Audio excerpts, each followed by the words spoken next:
You know, for years, this whole idea of putting real-world stuff on the blockchain, it always felt like something way off in the future, right? Well, that future is here, and it's not just happening, it's exploding. We're talking about a massive market shift, and it looks like 2026 is going to be the year everything changes. So, what's really driving this? Let's dig in. All right, let's just start with the number that's turning everyone's heads. By early 2026, we're looking at a market for tokenized real-world assets, RWAs, that's closing in on $20 billion. And let me be super clear here. This isn't just a bunch of crypto hype. No, this is the big money. We're talking serious institutional capital hitting the blockchain. The days of this being just an experiment, yeah, they're officially over. So, you might be asking, what exactly is RWA tokenization? Let's break it down real simple. It's basically creating a digital version of a title deed on the blockchain. Think about it. You could have a token that represents your piece of a skyscraper in New York, or a government bond, or even a famous painting. It's like taking these massive, hard-to-trade assets and chopping them up into little digital pieces that anyone can buy, sell, and trade anywhere in the world. Okay, so that brings us to the real question, right? How in the world did we get to this $20 billion tipping point? I mean, how did this go from some niche crypto idea to something everyone in finance is talking about? Let's get into it. And wow, the numbers really do tell the story here. If you look back to the beginning of 2024, the whole RWA market was sitting at about $7 billion.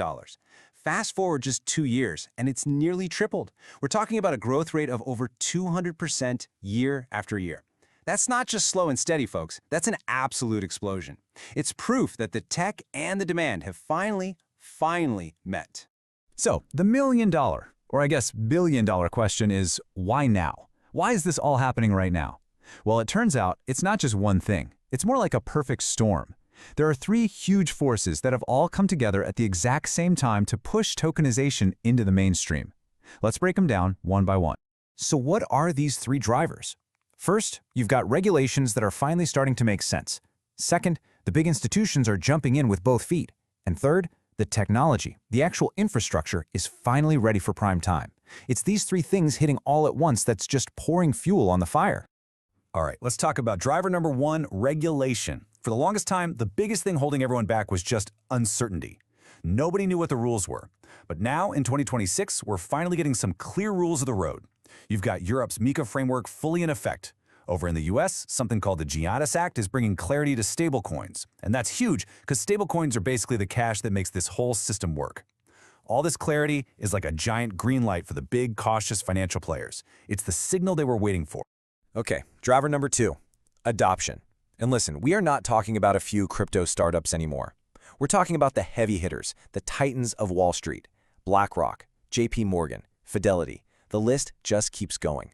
These guys are all in. They're launching actual tokenized funds, real products for real customers. When that kind of money and those kinds of names show up, it changes the entire game. It brings legitimacy, it brings liquidity. It's the ultimate signal that this isn't just some crypto fad. This is the next chapter for finance itself. And last but not least, driver number three, the tech. Because let's be honest, none of this would work if the technology wasn't rock solid. The plumbing of this new financial system is finally ready for prime time. We've got super secure digital vaults, custody solutions that can handle billions of dollars. And we've got things called oracles, like Chainlink, that act as a secure bridge between the real world and the blockchain, feeding it reliable data. This stuff is now so robust that it meets the incredibly high standards of the biggest banks in the world.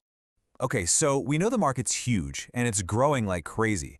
But what kind of stuff are we actually talking about here? What's really inside this $20 billion RWA universe? And this breakdown is pretty fascinating when you look at it. The biggest piece of the pie, almost half of it, is in super safe stuff. Think US Treasury bonds, money markets. And that makes total sense, right?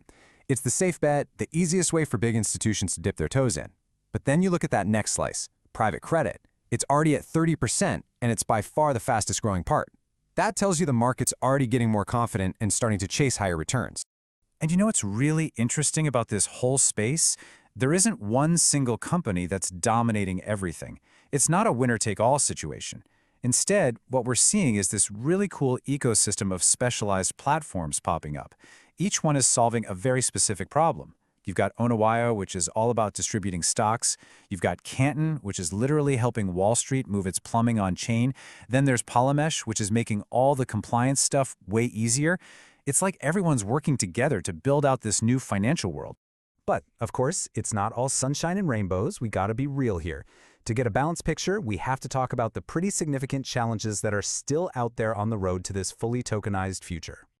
I mean, the ultimate dream for RWAs is amazing, right? We're talking about massive global liquidity, markets that never sleep, and deals that settle instantly. But the reality here in 2026 is still a bit of a work in progress. And these are not small problems. For example, shallow order books. That's a fancy way of saying there isn't enough stuff to buy and sell yet, so if a big fund tried to make a huge trade, they'd mess up the price. That's a deal breaker. And then there's the whole mess of different regulations around the world.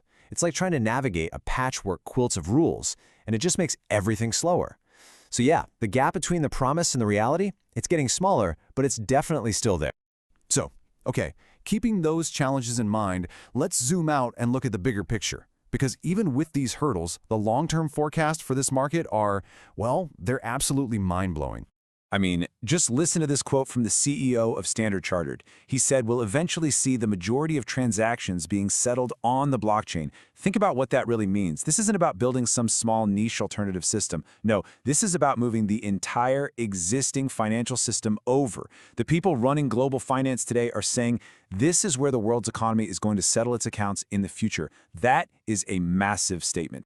And that brings us to the final number. And you might want to sit down for this one. A huge study from the Boston Consulting Group estimates that this market could hit $16 trillion by 2030. No, that is not a typo. 16 trillion. We're talking about going from 20 billion today to 16 trillion in just a handful of years. That's not just growth. That is a once-in-a-generation transformation of how money works. So there you have it. The pieces are all moving into place. This whole thing is moving from just a cool idea to a multi-billion-dollar reality, and it's happening right now. Sure, there's still bumps in the road, but that path to a multi-trillion-dollar future, it's looking clearer than it ever has before, which really just leaves one big question for all of us. So what do you think is going to happen with RWAs in 2026? Do you think the big institutions are just going to power through all the regulatory stuff? Or are the challenges we talked about going to slow things down? I really want to know what you think, so drop your predictions down in the comments. And hey, if you like this explainer, make sure you subscribe so you don't miss the next one. Thanks for tuning in.